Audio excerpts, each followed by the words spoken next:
Good evening ladies and gentleman, welcome to another episode of मौके पे चौका।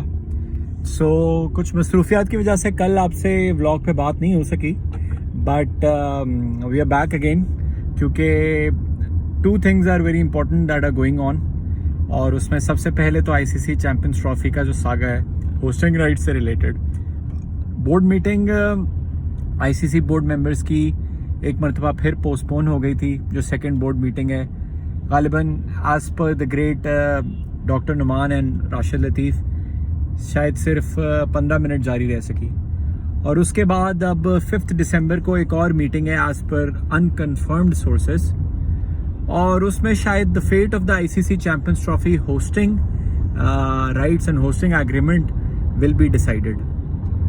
तो जहाँ तक मेरी नाकिस राय है, मुझे लग रहा है जो hybrid formula Mohsin Naqvi and को ने पेश किया है उसको आईसीसी या बीसीसीआई इतनी आसानी से मानने तो नहीं वाला। तो इट इज़ वेरी अनसर्टन के आगे क्या होने जा रहा है। लेकिन मैं ये ज़रूर कह सकता हूँ कि जैसे हमारे फॉर्मर क्रिकेटर्स भी कह रहे हैं कि 1 महीने से ये मामला डिले का शिकार है, पेंडिंग है।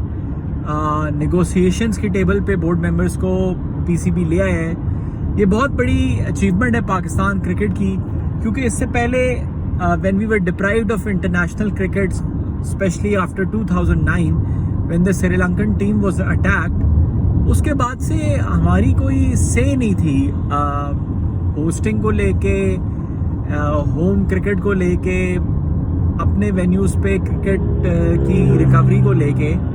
हम बायलैटरल सीरीज तो कंडक्ट कर रहे थे, इनफैक्ट हमने टेस्ट मैचेस भी पाकिस्तान में ऑर्गेनाइज करना स्टार्ट कर दिए थे।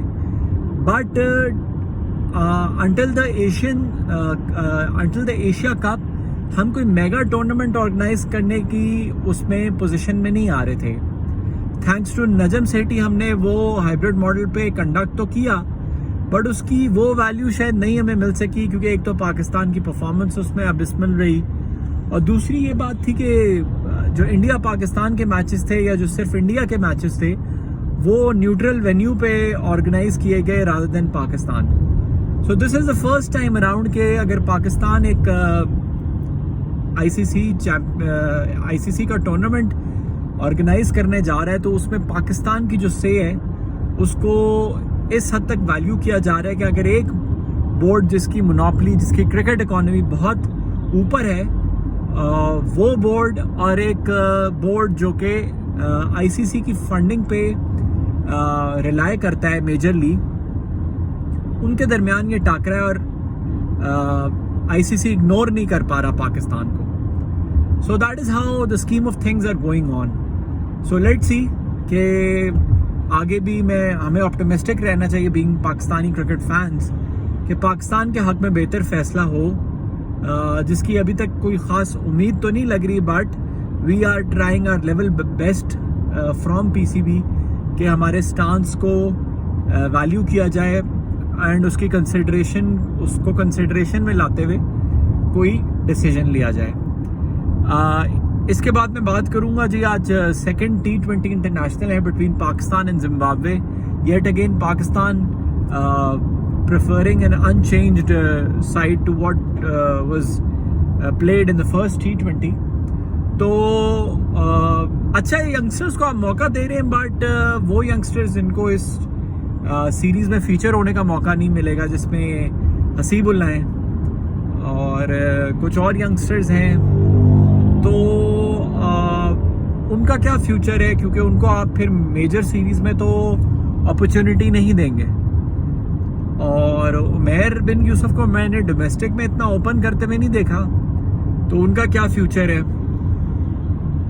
Tayyab Tahir looks really good, he is something to look forward to. और इसके अलावा Usman Khan is consistent amongst the runs, तो अच्छे साइंस है पाकिस्तान के लिए। लेकिन पाकिस्तान की क्रिकेट मैनेजमेंट को, सिलेक्शन कमेटी को, थिंक टैंक को बैठ के ज़रूर जॉट डाउन करना चाहिए कि हमारे की फैक्टर्स क्या हैं इस सीरीज़ से, हमने क्या बेनिफिट्स अर्न किए हैं और क्या टेक अवेज हैं इस सीरीज़ से। तो इंशाल्लाह आपसे दोबारा बात होगी after the second T20 international and hopefully after the decision on the ICC champions trophy hosting agreement. तो until then it's Taha Khan signing off. Goodbye and Allah Hafiz.